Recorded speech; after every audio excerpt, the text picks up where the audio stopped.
The massive council chamber buzzed with nervous energy as representatives from 12 different alien species gathered around the holographic display. Admiral Zenth Ka stood at the center, his four arms moving in precise gestures as he manipulated. The three-dimensional image of a planet that seemed to pulse with danger. The world before them was Kepler 442c, and every indicator on the display glowed an ominous red. Jake Coleman sat quietly in his chair, the only being in the room who did not wear an environmental suit.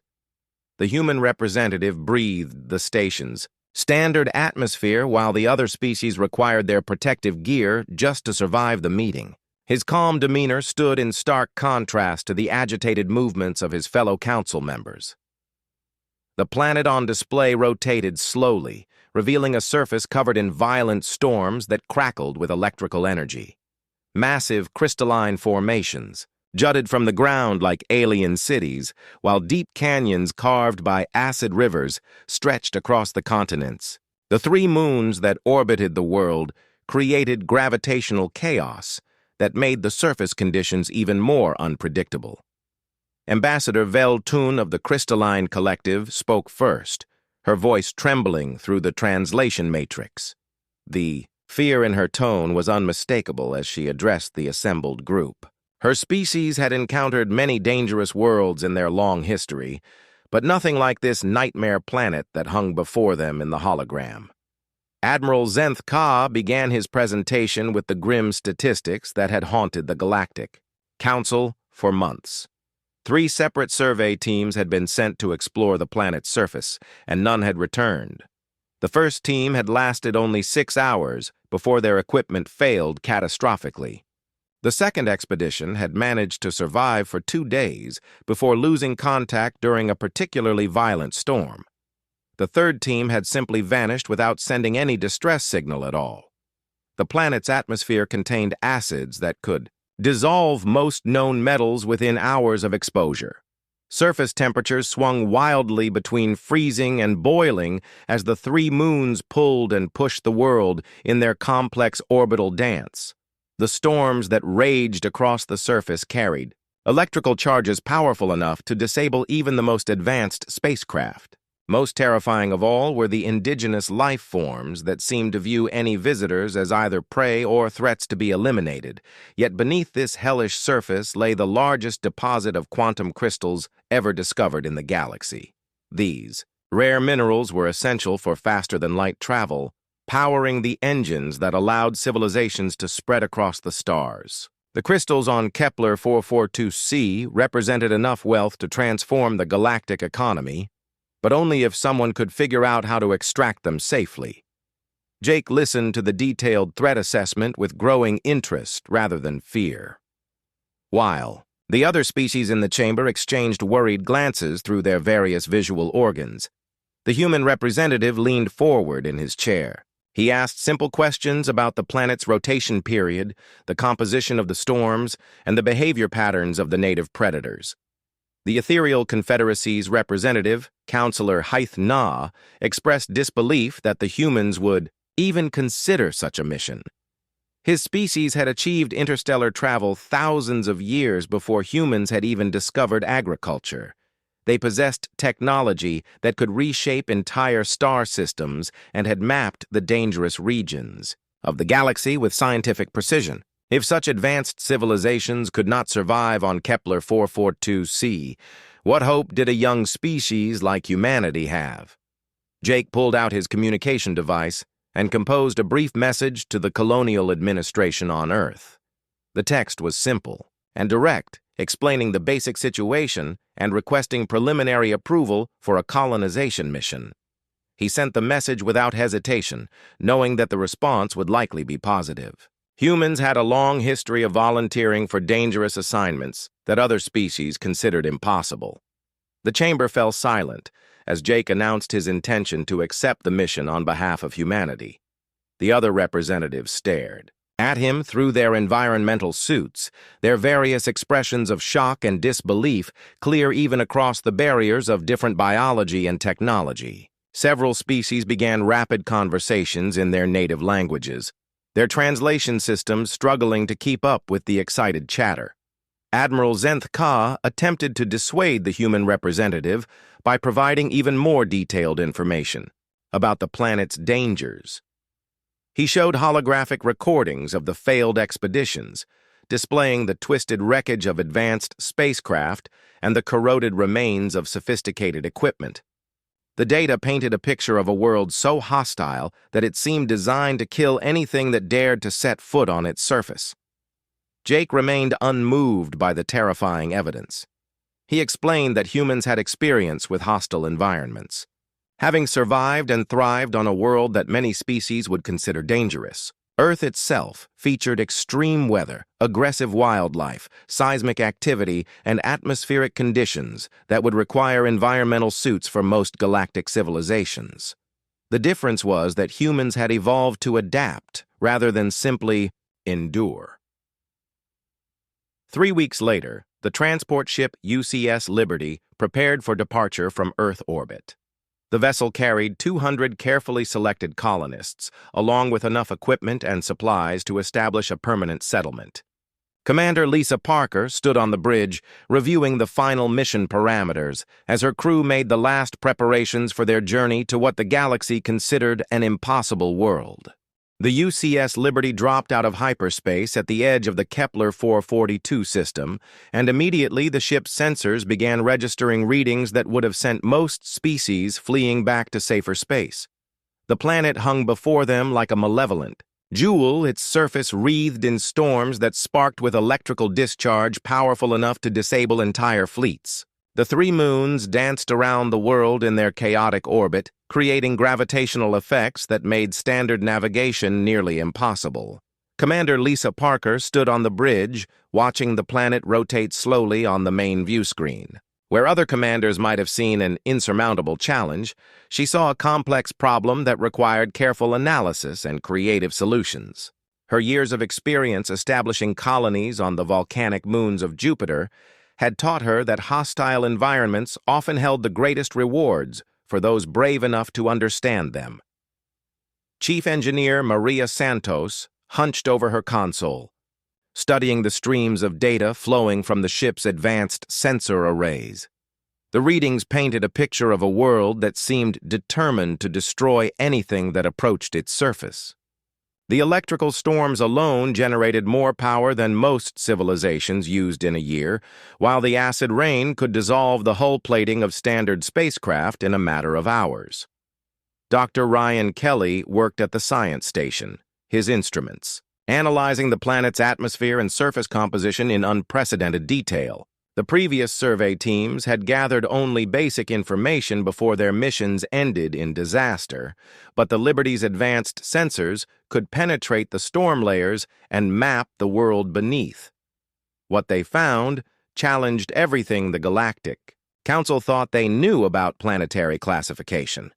The atmospheric composition was technically breathable for humans, though the high levels of corrosive compounds would require protective equipment for extended exposure. The surface gravity was within acceptable parameters, despite the chaotic influence of the 3 moons. Most importantly, the quantum crystal deposits were even larger than the Council's estimates had suggested, with veins of the precious minerals running throughout the planet's crust. Maria Santos reported that the ship's specially designed hull could withstand the corrosive atmosphere for limited periods, but extended exposure would require constant maintenance and regular replacement of external components. The landing shuttles had been equipped with experimental shielding that should protect them during atmospheric entry, though the violent storms would make navigation extremely challenging. Dr. Kelly's analysis of the native life forms revealed creatures that had evolved to thrive in conditions that would kill most galactic species. The apex predators that had terrorized previous expeditions were massive, well-armored, and possessed sensory capabilities that allowed them to hunt effectively, even in the planet's chaotic environment. However, their behavior patterns suggested intelligence rather than simple aggression. Lisa studied the tactical display showing the locations where previous survey teams had attempted to establish their bases.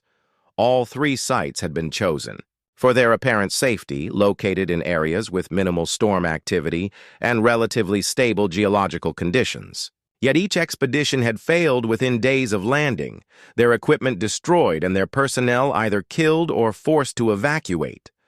The pattern suggested that the previous teams had made fundamental errors in their approach to the planet. They had treated Kepler 442c as an enemy to be conquered rather than an environment to be understood. Their large, noisy landing operations had likely triggered defensive responses from the native wildlife, while their attempts to impose off-world technology on the local conditions had resulted in rapid equipment failure. Lisa decided to take a different approach.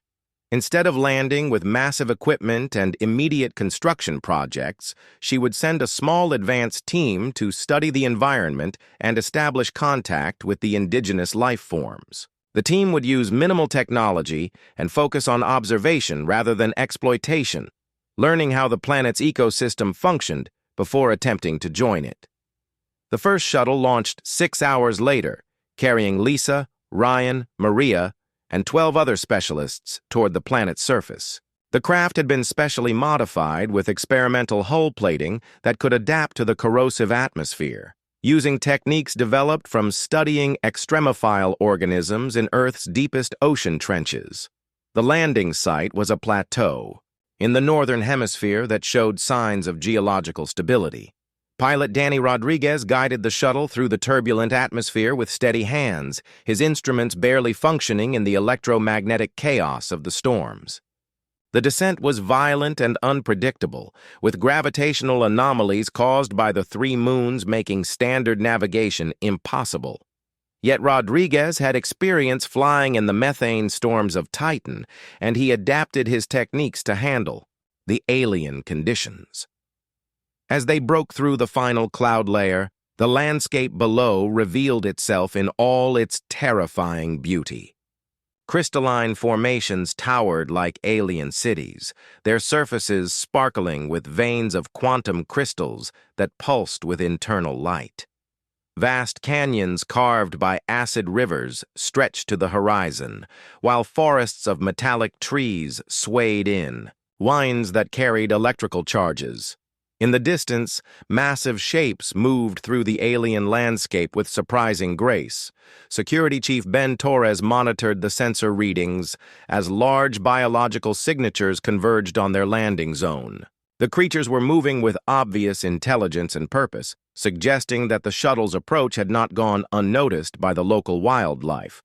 Torres prepared his equipment, but followed Lisa's orders to observe rather than engage unless absolutely necessary. The shuttle touched down on the crystalline surface with a heavy impact, its landing thrusters sending up clouds of glittering dust that sparkled in the light of the 3 moons. Through the viewports, the team could see the alien landscape in detail for the first time. The quantum crystals were everywhere, forming natural sculptures that would have been worth fortunes on any civilized world. Movement on the horizon caught their attention as the first of the native predators appeared. The creature stood nearly 15 feet tall, its chitinous exoskeleton gleaming like polished metal in the strange light. 6 powerful legs carried it across the terrain with fluid grace, while compound eyes the size of dinner plates studied the human shuttle with obvious intelligence. Most intimidating were the mandibles that dripped with acid, leaving smoking holes in the ground wherever the fluid touched. 3 months after the initial landing, the human colony on Kepler 442c had transformed from a desperate survival mission into a thriving settlement that defied everything the Galactic Council thought they knew about hostile world colonization. The settlement spread across the crystalline plateau like a living organism, with modular habitats that seemed to grow stronger with each passing storm rather than deteriorating under the planet's harsh conditions. Commander Lisa Parker stood in the Central Command module, reviewing the daily production reports that would have seemed impossible just weeks earlier.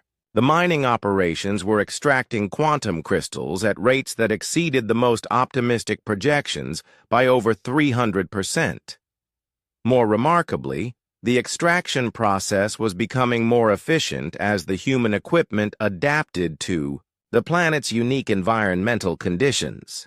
Engineer Maria Santos had achieved what the galaxy's finest scientists considered impossible by developing technology that actually benefited from the planet's corrosive atmosphere. Her adaptive metallurgy process used the acid rain to strengthen the colony's infrastructure through controlled chemical reactions that bonded quantum crystal particles to the metal framework. Equipment that should have been destroyed within hours was instead becoming more durable with each exposure to the elements. The breakthrough had come when Maria realized that the planet's hostile environment was not trying to destroy their technology, but rather attempting to integrate it into the local ecosystem. The acid rain contained microscopic quantum crystal particles that sought to bond with any metallic surface they encountered. Instead of fighting this process, Maria had designed equipment that welcomed the integration, creating hybrid technology that combined human engineering with the planet's natural processes. Dr. Ryan Kelly had made an even more significant discovery regarding the massive predators that had terrorized previous expeditions. The creatures that the Galactic Council had classified as mindless killing machines were actually highly intelligent beings with complex social structures and sophisticated communication systems. More importantly, they were the planet's natural caretakers, managing the quantum crystal formations and maintaining the delicate balance of the ecosystem. The first successful communication had occurred during the colony's second week, when Ryan noticed that the creature's attacks followed predictable patterns that suggested territorial behavior rather than random aggression. He began leaving small gifts outside the colony perimeter, simple tools and food samples that demonstrated peaceful intentions. The creatures studied these offerings carefully before reciprocating with their own gifts in the form of perfectly shaped quantum crystals. Ryan spent countless hours learning the creatures' communication methods, which combined visual displays, using their bioluminescent patches with complex vibrational patterns transmitted through the ground. The language was mathematical in nature, based on the harmonic frequencies of the quantum crystals that formed the foundation of their civilization. Once the basic principles were understood, meaningful dialogue became possible.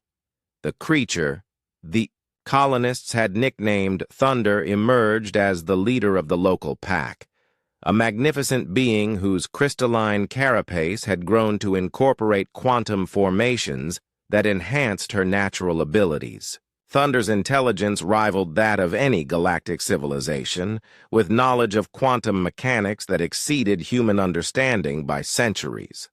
She had been managing the crystal formations for over 200 years, carefully nurturing their growth and protecting them from outside interference. Thunder explained that the previous alien expeditions had triggered defensive responses not because they were perceived as threats, but because their extraction methods would have destabilized the entire regional ecosystem. The quantum crystals formed a living network that maintained the planet's atmospheric balance and geological stability. Removing them incorrectly could cause catastrophic chain reactions that would devastate vast areas of the world. The solution was a partnership that benefited both species. The creatures possessed an innate ability to sense the quantum fields and could identify crystals that were ready for harvesting without damaging the network. In return, the humans provided technology that enhanced the creatures' ability to manage the formations, including sensors that could monitor the network's health and tools that could accelerate the growth of new crystal structures. Lisa watched through the command center's windows as human miners worked alongside the massive creatures in the acid rain, their hybrid equipment functioning perfectly in conditions that would have destroyed standard galactic technology. The sight had become routine over the past month, but it still amazed her to see how quickly both species had adapted to cooperation instead of conflict. The mining supervisor, Carol White, reported that the creatures had revealed 3 new quantum crystal sites that human sensors had completely missed. The alien ability to perceive quantum fields directly made them invaluable partners in exploration, while human engineering skills allowed for extraction techniques that the creatures could never have developed alone. The collaboration was producing results that neither species could have achieved independently. Communications Officer Steve Davis received regular transmissions from the Galactic Council fleet that remained stationed at the edge of the system. The alien observers were baffled by the human success and increasingly frustrated by their inability to understand the colonists' methods. Several Council species had requested permission to send their own research teams to study the human operations, but Lisa had politely declined until the colony was more firmly established. The real breakthrough came when Dr. Kelly discovered that the creature's quantum crystal network extended far beyond the local region. Thunder revealed that similar networks existed across the planet, maintained by other packs of her species who had been managing the formations for thousands of years.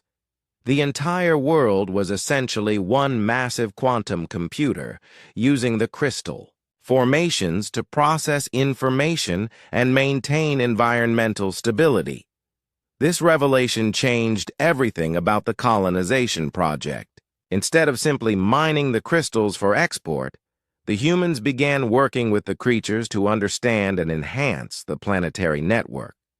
The potential applications were staggering, from faster-than-light communication systems to weather control technology that could transform entire star systems. Maria Santos worked closely with Thunder's pack to develop new crystal growth techniques that could produce formations with specific quantum properties. The creature's biological control over crystal development, combined with human understanding of quantum mechanics, created possibilities that neither species had imagined. They were literally growing technology that adapted to its environment and improved its performance over time. The colony's success attracted attention from Earth, where the colonial administration received requests from dozens of other worlds seeking human assistance with their own extreme environment challenges. Word had spread through the human colonies that Earth's children had not only survived on a Class 15 Deathworld, but had turned it into the most productive mining operation in the galaxy. The massive diplomatic vessel GSS Harmony approached the Kepler 442 system with all the pomp and ceremony that the Galactic Council could muster. The ship represented the pinnacle of multi-species engineering, with shields powerful enough to deflect asteroid impacts and environmental systems capable of supporting 17 different atmospheric requirements simultaneously. Every species on the Council had contributed their finest scientists and most experienced xenobiologists to this unprecedented mission. Admiral Zenth Ka stood on the command bridge, his 6 eyes studying the readings from the planet below.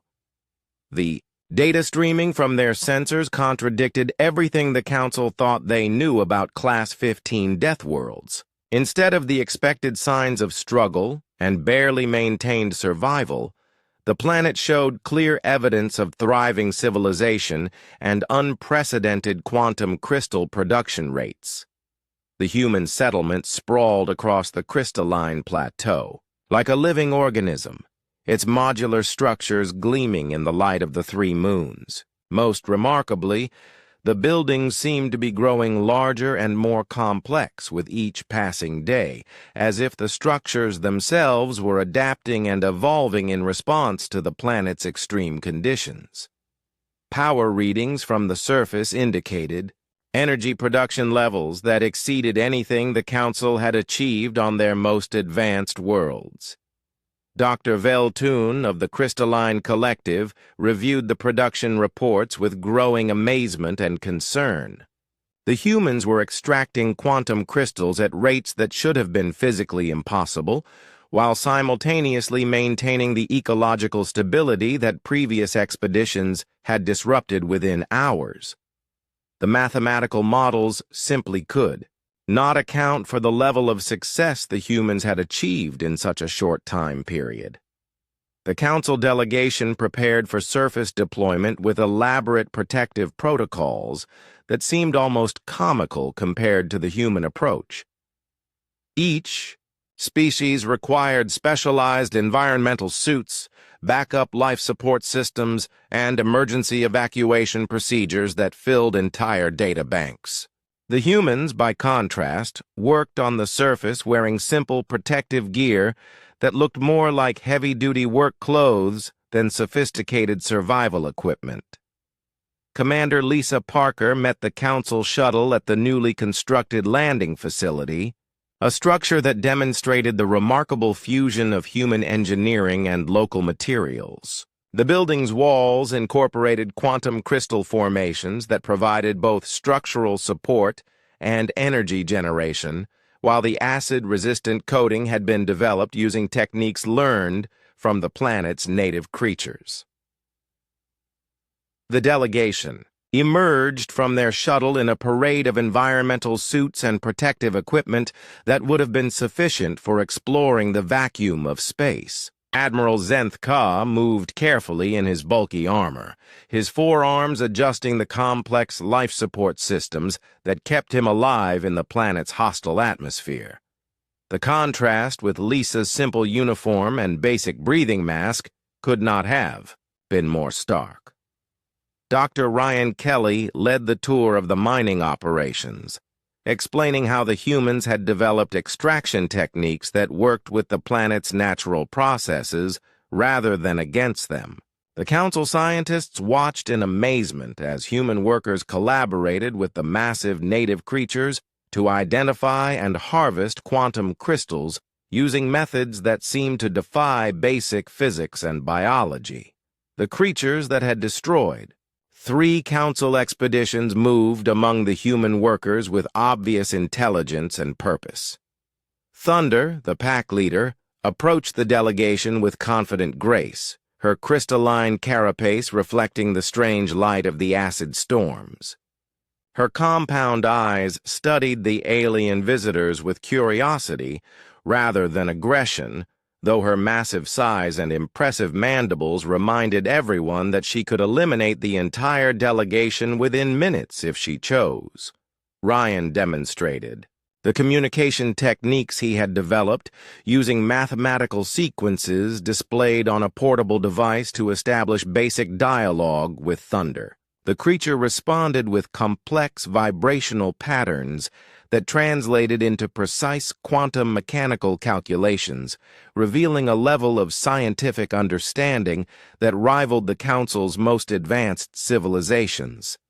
The delegation learned that the creatures were not simply intelligent animals, but rather the planet's natural engineers, responsible for managing the quantum crystal networks that maintained atmospheric and geological stability.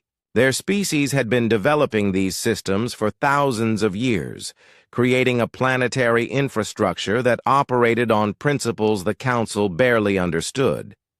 Engineer Maria Santos showed the visitors how human technology had adapted to integrate with the local ecosystem. Equipment that should have been destroyed by the corrosive atmosphere had instead evolved to become stronger and more efficient through controlled chemical reactions with the environment. The fusion of human engineering with alien biology had created hybrid systems that outperformed anything either species could have achieved alone.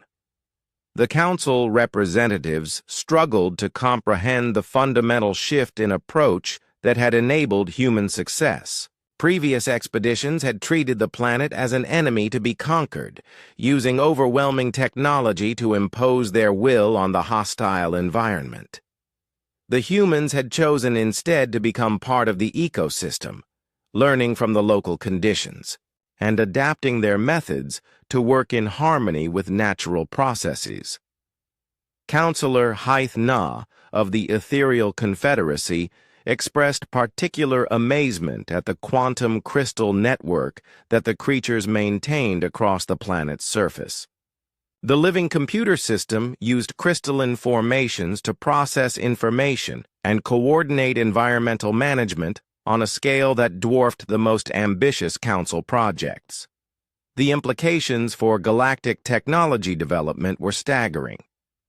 The tour concluded at the colony's research facility, where human scientists worked alongside the creatures to develop new applications for quantum crystal technology. The partnership had already produced breakthroughs in faster-than-light communication, weather control systems, and gravitational manipulation that could revolutionize space travel and planetary engineering throughout the galaxy.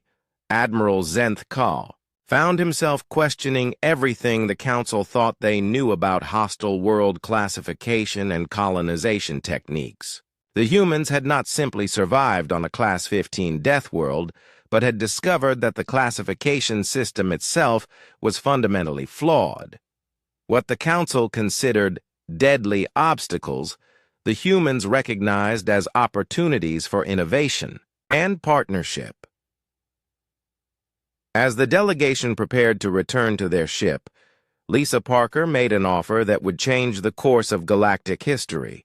The humans were willing to share their techniques and partner with the Council to unlock the potential of other extreme worlds that had been written off as impossible to colonize. The galaxy contained hundreds of Class 12 through Class 15 worlds with valuable resources that could transform the economy if proper colonization methods were developed. The Council faced a choice that would define their future relationship with humanity and reshape their understanding of what was possible in the galaxy.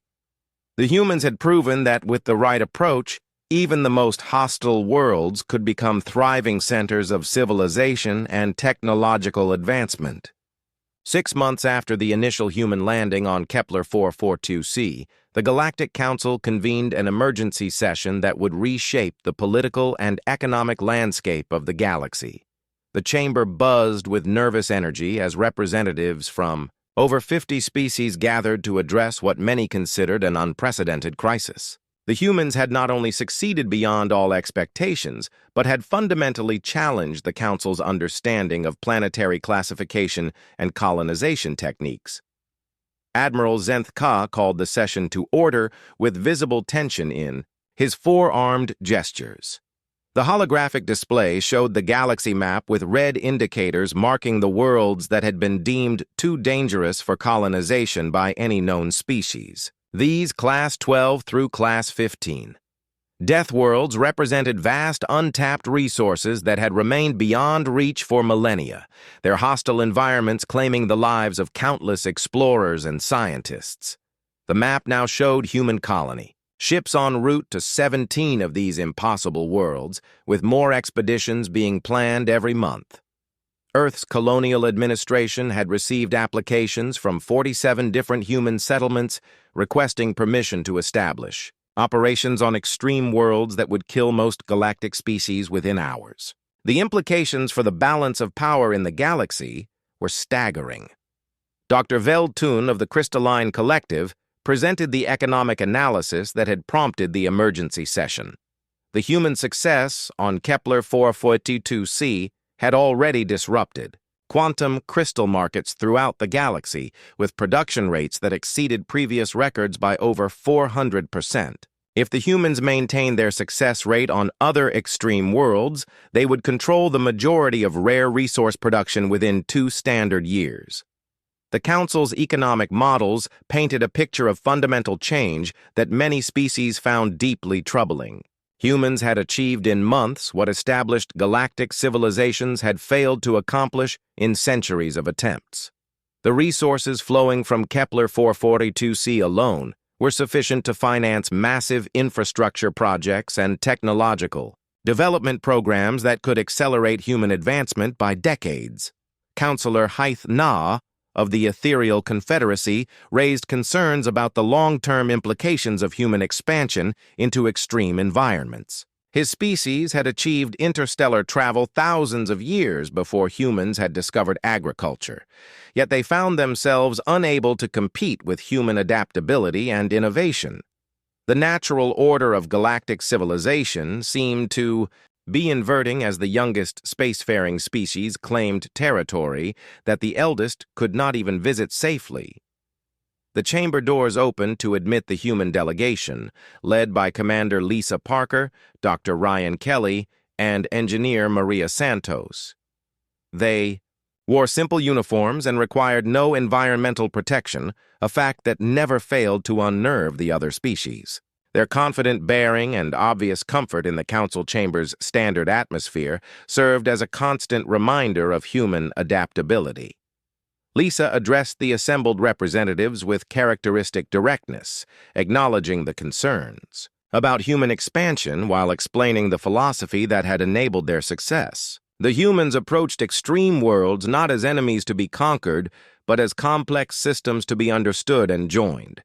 This fundamental difference in perspective had allowed them to succeed where others had failed. Dr. Kelly presented a detailed analysis of the techniques that had made human colonization possible. The key was integration rather than domination, working with local ecosystems and indigenous life forms instead of imposing alien technology and methods.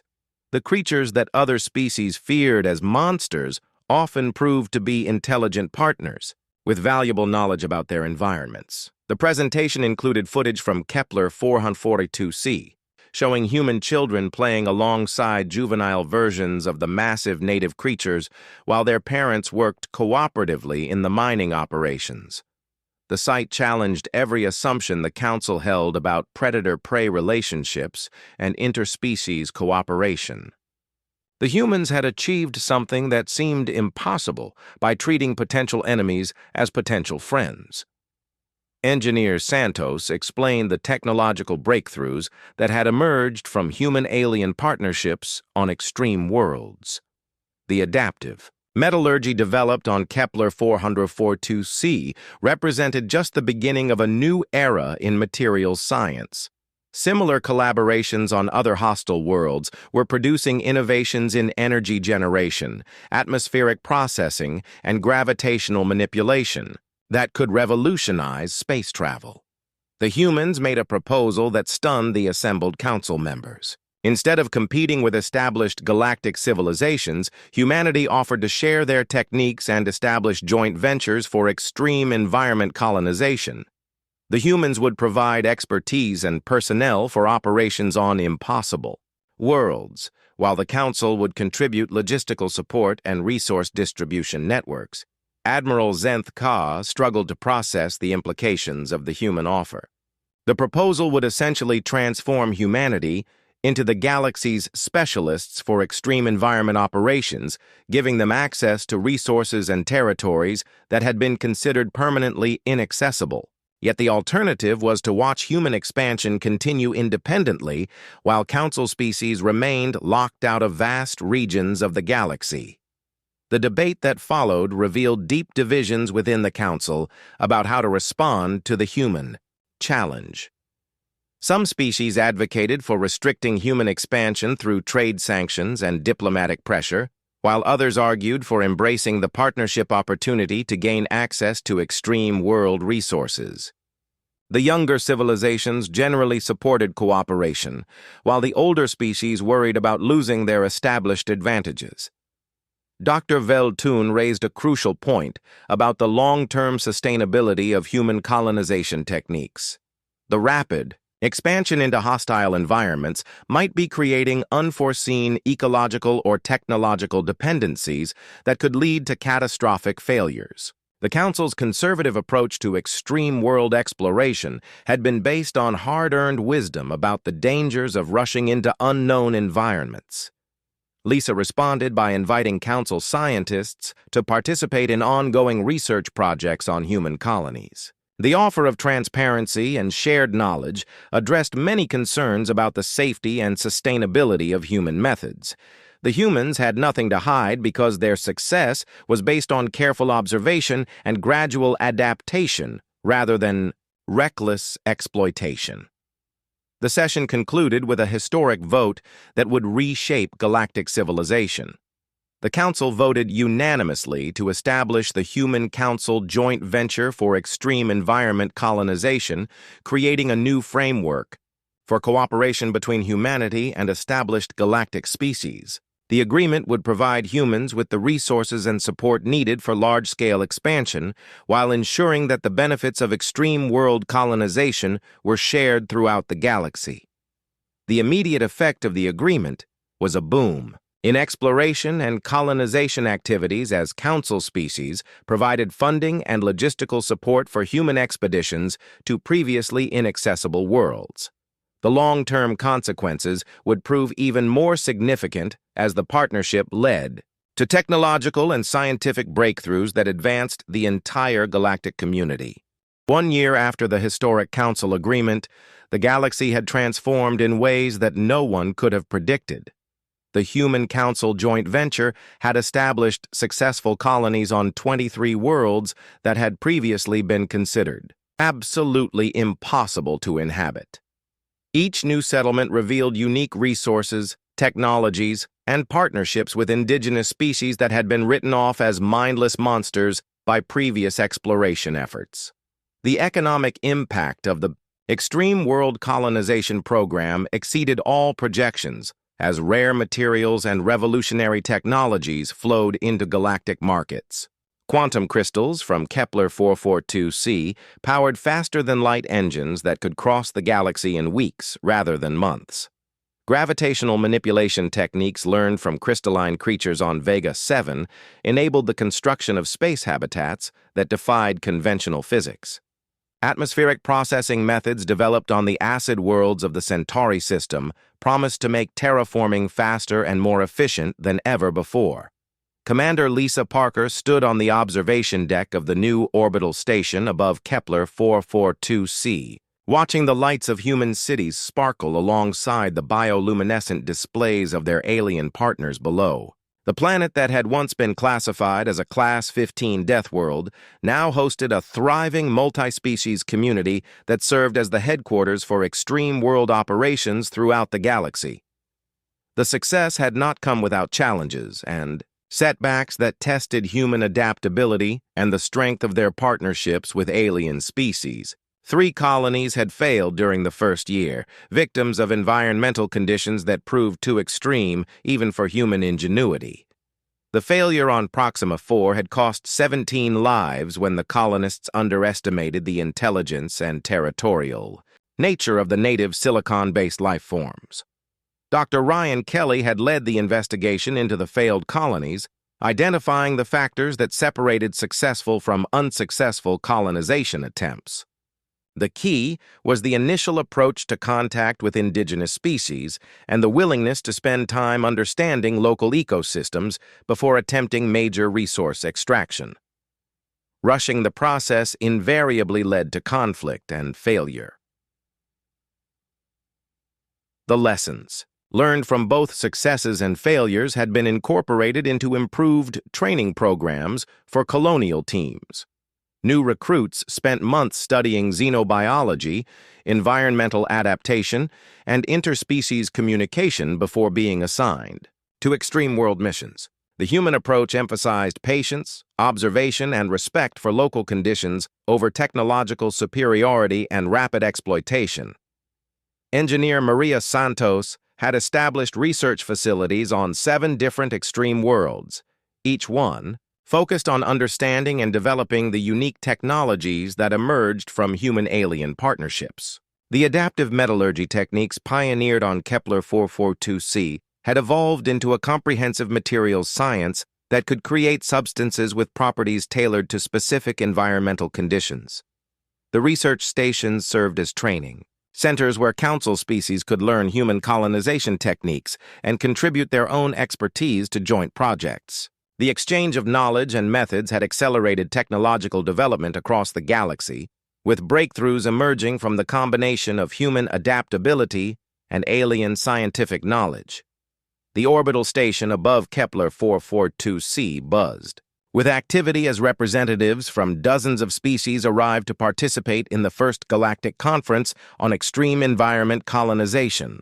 The event marked a milestone in the partnership between humanity and the Council, showcasing the achievements of the past year and planning for even more ambitious projects in the future.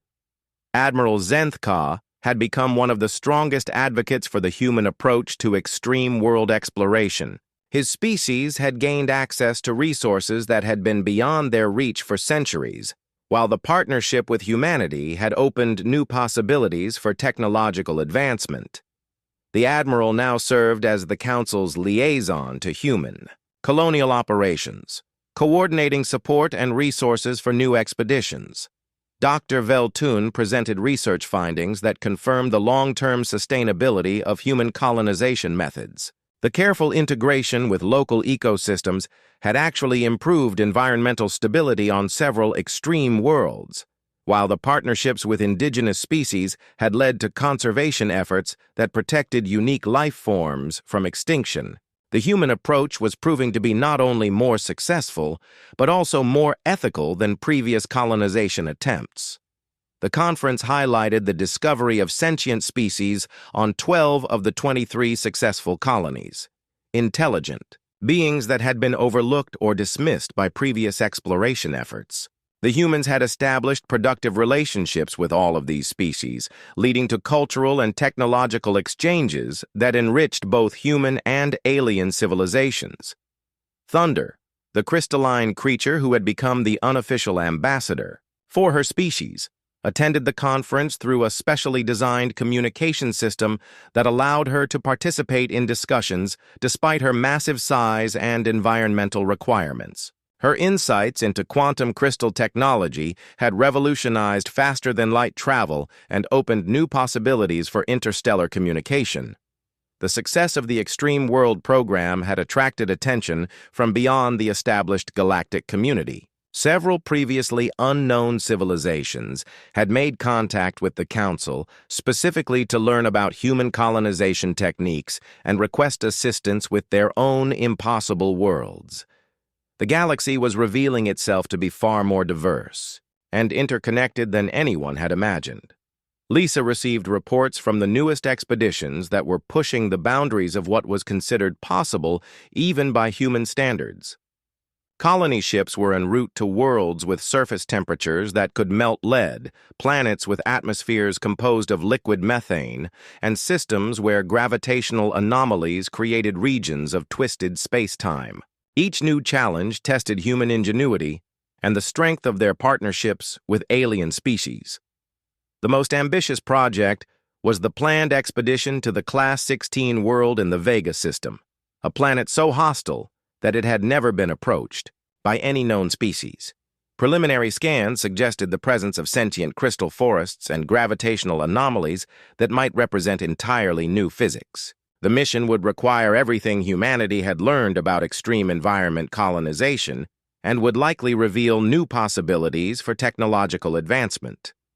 Communications Officer Steve Davis monitored transmissions from across the galaxy as word of human success spread to even the most remote civilizations. Requests for assistance and partnership proposals arrived daily from species that had given up hope of accessing the resources locked away on their own impossible worlds. The humans were becoming the galaxy's solution to problems that had seemed permanent and unsolvable. The transformation of galactic civilization was accelerating as extreme world resources enabled projects that had been considered impossible just years earlier. Massive space habitats housing millions of beings were under construction using materials that could only be found on hostile worlds. Terraforming projects that would have taken centuries using conventional methods were being completed in decades, using techniques developed through human-alien partnerships. 2 years after the first human landing on Kepler 442c, the galaxy faced a crisis that would test everything humanity had learned about extreme environment colonization and interspecies cooperation. Deep space monitoring stations detected massive gravitational anomalies approaching from the galactic rim, accompanied by energy signatures that defied all known physics. Whatever was coming was large enough to disrupt star systems and powerful enough to threaten every civilization in the galaxy. Emergency sessions of the Galactic Council convened around the clock as scientists and military leaders struggled to understand the nature of the approaching threat. The anomalies moved through space at velocities that should have been impossible, leaving trails of disrupted space-time that affected everything within light years of their passage. Preliminary calculations suggested that the phenomena would reach the core worlds within 18 months. Admiral Zenth Ka coordinated the galaxy's response from the command center on Kepler 442c, the world that had once been considered a death trap, but now served as the hub of interstellar cooperation. The irony was not lost on anyone that the solution to the galaxy's greatest crisis might emerge from humanity's success on impossible worlds and their partnerships with species that others had feared as monsters.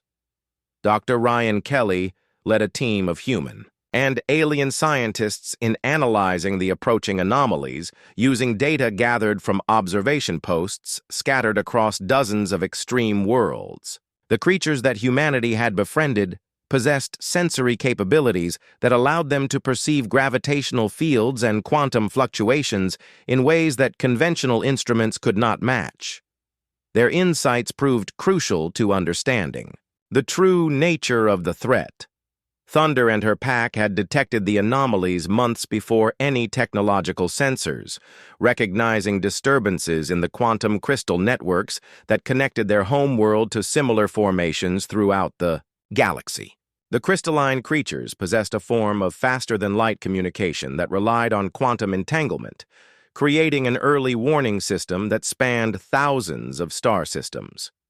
Engineer Maria Santos worked frantically to develop defensive technologies using the hybrid systems that had emerged from human-alien partnerships on extreme worlds. The adaptive materials that could strengthen under stress and the gravitational manipulation techniques learned from crystalline life forms offered possibilities for protection that conventional technology could not provide.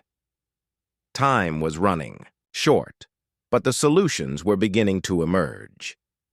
The breakthrough came when researchers realized that the approaching anomalies were not natural phenomena, but rather the remnants of an ancient civilization that had attempted to transcend physical existence by merging with space-time itself. The experiment had gone catastrophically wrong, creating entities that existed partially outside normal reality and consumed energy from any source they encountered.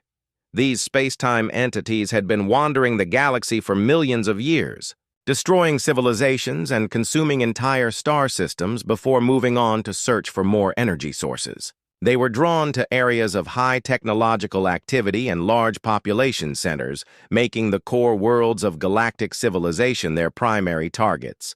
Previous encounters with these entities had ended in the complete extinction of advanced species. Commander Lisa Parker coordinated the defensive preparations with characteristic calm and determination. The extreme world colonies had become the galaxy's best hope for survival because they possessed technologies and partnerships that mainstream civilization had never developed. The harsh environments that had killed previous explorers had forced humans and their alien partners to create innovations that might be powerful enough to fight beings that existed partially outside reality. The plan that emerged was audacious even by human standards. Instead of trying to destroy the space-time entities, the Alliance would attempt to contain them using a network of quantum crystal formations that could create stable pockets of normal space-time. The crystals from extreme worlds possessed properties that could anchor reality itself, preventing the entities from phase-shifting through conventional matter. Dr. Veltun of the Crystalline Collective provided crucial insights into the quantum mechanics required for the containment system.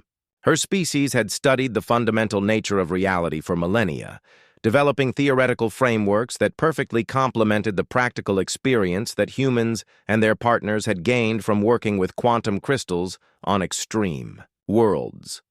The construction effort required resources and cooperation on a scale never before attempted in galactic history.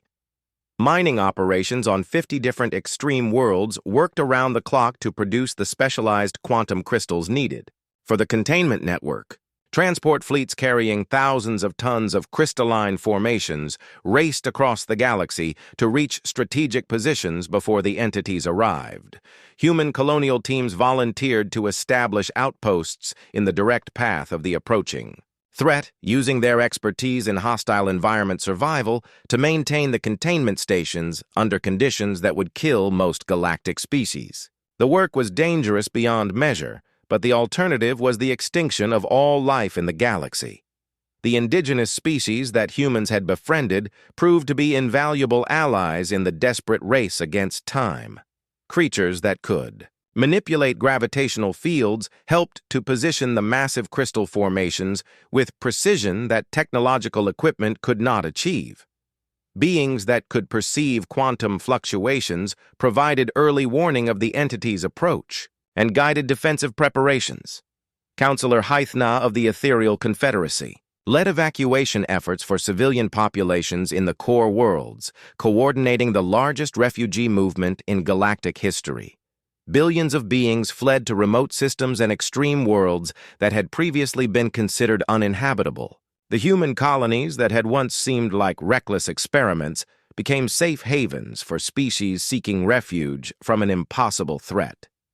The first contact with the space-time entities occurred in the outer rim of the galaxy, where human outposts detected reality distortions that preceded their arrival. The entities were vast beyond comprehension, existing as tiers in space-time that consumed energy and matter indiscriminately.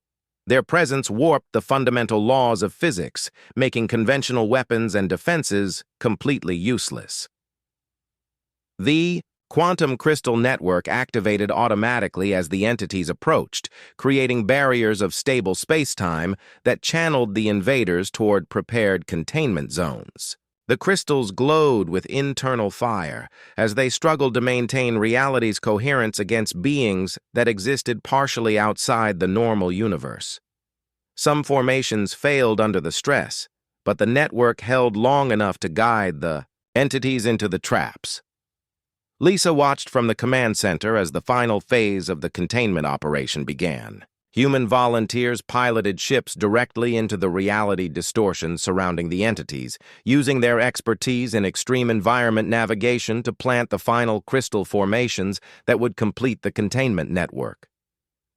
Many of the pilots would not survive the mission, but their sacrifice might save every living being in the galaxy.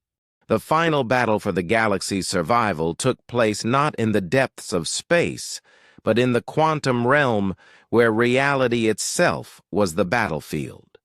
The space-time entities had been successfully guided into the containment zones, but trapping beings that existed partially outside normal physics required techniques that pushed the limits of everything humanity and their alien partners had learned about extreme environment operations.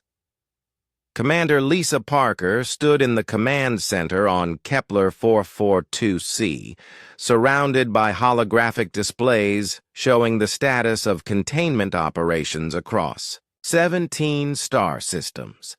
Each display represented thousands of lives risking everything to maintain the quantum crystal networks that held the entities trapped within pockets of stable space-time.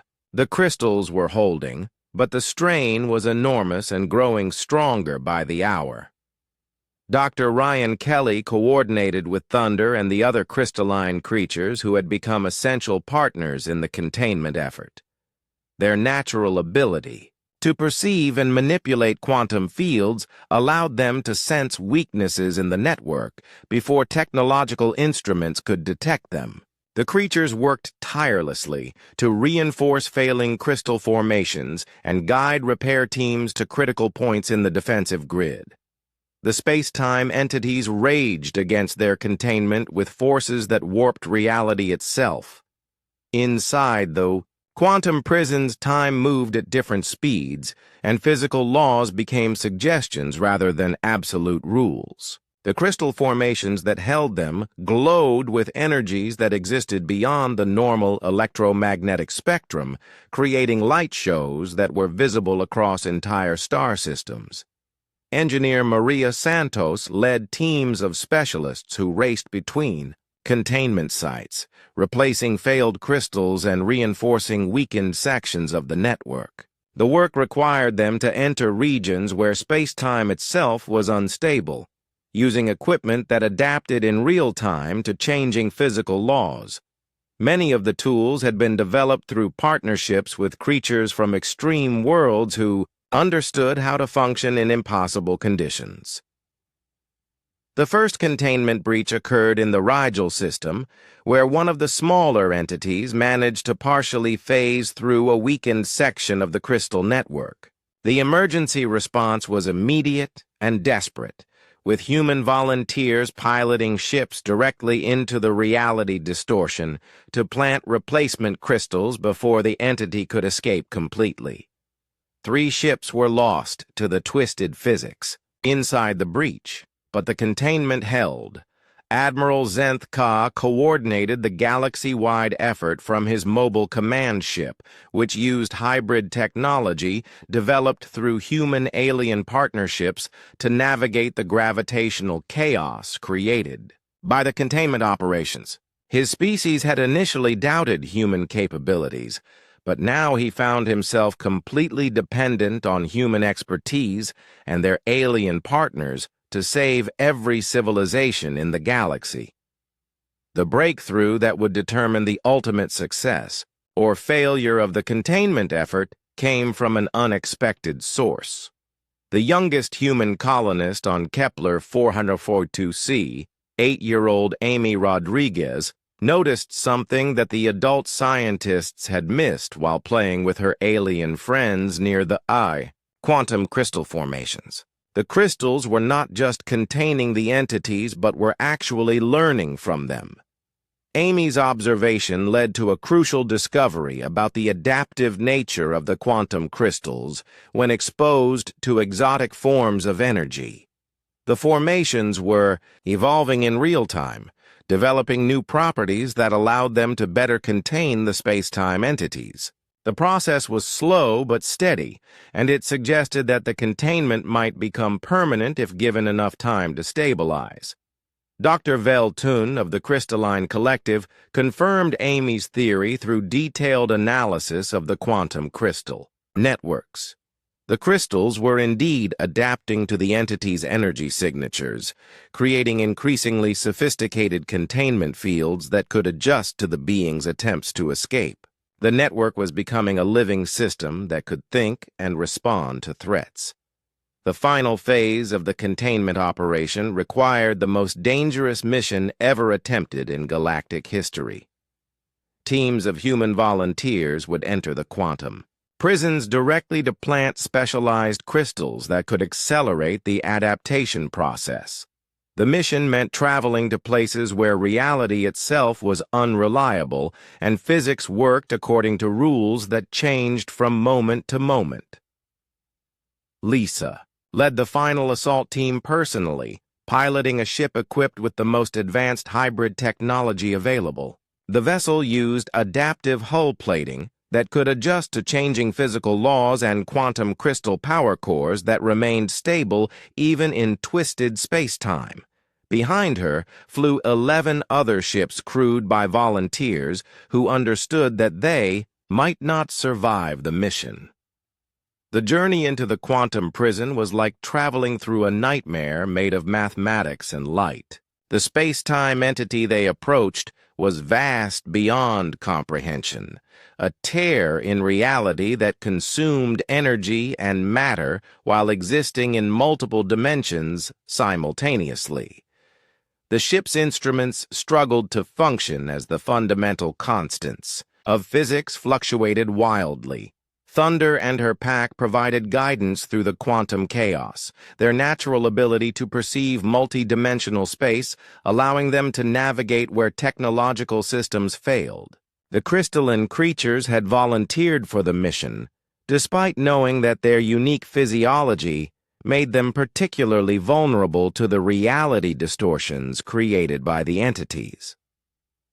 The planting of the final crystals required precision, timing, and perfect coordination between human technology and alien abilities. Each crystal had to be positioned at specific quantum coordinates while the entity was in a particular phase of its existence cycle. The work was completed under conditions that would have driven most species insane, but the combined team of humans and aliens managed to maintain their focus and complete the mission. The moment the last crystal was activated, the quantum prison began its final transformation. The network of crystalline formations merged into a single massive structure that existed across multiple dimensions, creating a containment system that was both permanent and adaptive. The space-time entities were trapped not just in physical space, but in quantum reality itself, unable to phase shift or escape through their usual methods. The galaxy was safe, but the cost had been enormous. Hundreds of volunteers had given their lives to plant and maintain the containment systems, while entire star systems had been evacuated and might never be habitable again. The victory belonged to everyone who had participated, but it was humanity's willingness to embrace impossible challenges and their partnerships with feared alien species that had made the victory possible. Commander Lisa Parker received the final status reports from all 17 containment sites as she stood once again on the observation deck of the orbital station above Kepler 442c.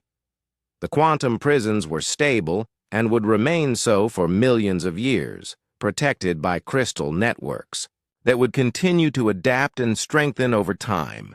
The threat that had nearly destroyed galactic civilization was permanently contained.